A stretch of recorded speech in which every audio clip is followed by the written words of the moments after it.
Listen. Listen.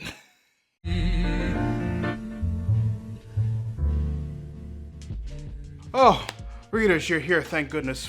For a minute, I thought that the title of this video scared you away.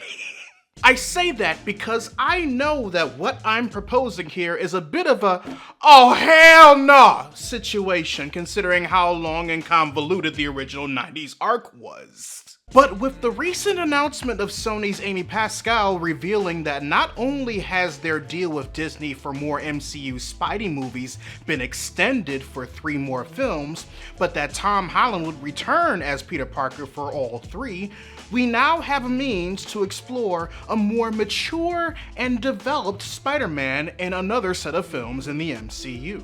This upcoming trilogy, currently deemed the College Trilogy by the internet, has the potential to cement not only a lot of sacred timeline variants of staple Spider-Man characters into the MCU, but also do what No Way Home is supposedly doing by redoing an absolutely infamous storyline from the comics in a way that's better executed and received, like it's doing with One More Day. And readers, in my humble opinion, outside of One More Day, there isn't a Spider-Man arc more deserving of a do-over in movie form than the 90s Clone Saga. Because if you think about it, if both the rumors and how the internet is claiming things are going to play out is true, then the events of Spider-Man No Way Home may provide the perfect stepping stone for the College Trilogy to tell a more clear, cohesive, and simple adaptation of one of the most convoluted story arcs in all of superhero comics.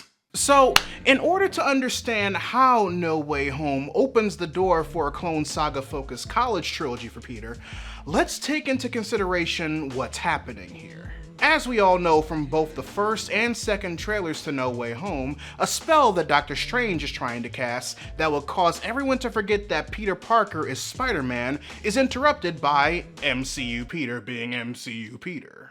Due to this interruption, multiple variant villains from Spider-Man-centric timeline branches of the multiverse are finding their way into the Sacred One, and Strange tasks Peter and his amazing friends to return the members of this multiversal Sinister Six-1 back to their respective timelines, before discovering that their demise in respective timelines are fixed points that have to happen.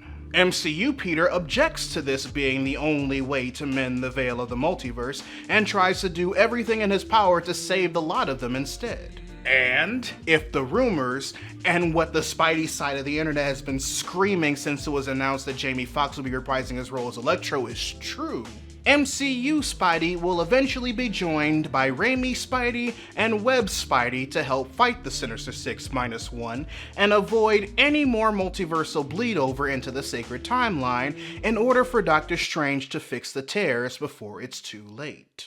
Now, with that description of how things are playing out in No Way Home, and the fact that both the Raimi and Webb hero and villain variants kinda differentiate from the MCU's Sacred Timeline counterparts, you know, with the exception of J. Jonah Jameson, we have yet to see the true MCU versions of a lot of the villains that'll be presented in No Way Home. And thanks to Jacob Batalon's Ned Leeds being a prime example so far, MCU versions of the characters can be drastically different than their multiversal variants. Which means, just because the Raimi Green Goblin finds his way into the Sacred Timeline, doesn't mean that an MCU Norman Osborn doesn't already exist somewhere, or that he's even destined to follow in the same path as his Raimi variant. So what if the MCU variant of Norman Osborn, who's more along the lines of the Lex Luthor type of figure that he is when he runs the Dark Avengers, learns that a group of villains fought not 1, but 3 Spider-Men? And what if, in order to get a leg up on the competition provided by Mr. Griffin, a Kang variant who owns the company Kang Enterprises that found his way to the sacred timeline after the events of Loki and was revealed to be the one who bought Avengers Tower, Norman played into his ultimate origin a bit and was inspired by the situation to want to create his own Spider-Man upon retrieving a blood sample of MCU Spidey after the Statue of Liberty battle. This would require him to hire one of the world's best geneticists to make a proper clone from the DNA in order to further research what makes Spider-Man tick. That geneticist would be Dr. Miles Warren, aka Jackal. It's through the cloning process of the DNA that Norman learns that Spider-Man is recent high school graduate Peter Parker, and sets him up to attend a state-of-the-art university to keep a closer eye on him, even going as far as making him room with his son, Harry Osborn. And from there, you pretty much have all the building blocks you need to not only establish MCU versions of the characters more associated with Peter Parker and Spider-Man in order to go to the college route, both in previous films like the Osborns and characters we haven't really seen fully realized on screen yet, like Felicia Hardy, but also putting into motion elements of the Clone Saga that could work out excellently for a trio of movies, such as the introduction of Ben Reilly and the Scarlet Spider, the creation of Kane as either a first attempt at cloning Peter gone wrong, or a second one Warren made in protest to Norman, or him deciding to go full Jackal and experimenting on himself until he gains his namesake, similar to how Emil Blonsky became Abomination in The Incredible Hulk. This upcoming College Trilogy provides so many great opportunities to right the wrongs the original Clone Saga initiated if No Way Home plays out the way everyone hopes that it will. Now, before you say anything, I'm just gonna answer this question for you right now because I know it's what you're asking. Yes, part of the reason why I want to see the 90s Clone Saga adapted on the big screen, albeit loosely, is because I want to see Ben Reilly and the 90s Scarlet Spider costume done properly. Congratulations, you solved the mystery, and I would have gotten away with it too if it weren't for you meddling kids Scooby-Dooing this crap. Please, Scooby-Doo this crap. And for those of you who say, we did see the Scarlet Spider outfit in the form of Peter's homemade suit, I must ask you, have you learned nothing? Remember Thor and how we thought we saw the Infinity Gauntlet and the Eye of Agamotto in Odin's treasure room, only for Hela to break in during Ragnarok and read the entirety of said room out for filth? Odin's treasures. Fake. Most of the stuff in here is fake. If anything, the homemade outfit could be a plot point for a freshly hatched Ben Reilly who thinks that he's the real Peter Parker.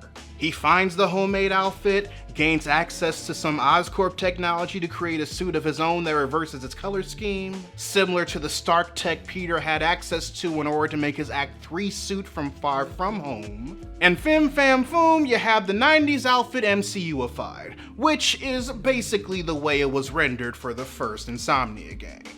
Also, I'll just be honest with you. Part of the reason why I want to see Kane as a villain in the College Trilogy is thanks to MCU Peter loving movie references. I want to hear him quote this line from RoboCop 2. Kane, let's step outside. But I digress, readers. Your homework assignment for the day. Write in the comment section below if you wouldn't mind seeing anything from the 90s Clone Saga make its way to Spider-Man's upcoming College Trilogy. Or if you feel like sharing with the rest of the class a comic arc you'd rather see be used instead. Ah man, I just opened up a lot of windows for the other / Madam Web bullshit to blow in with that last one, didn't I?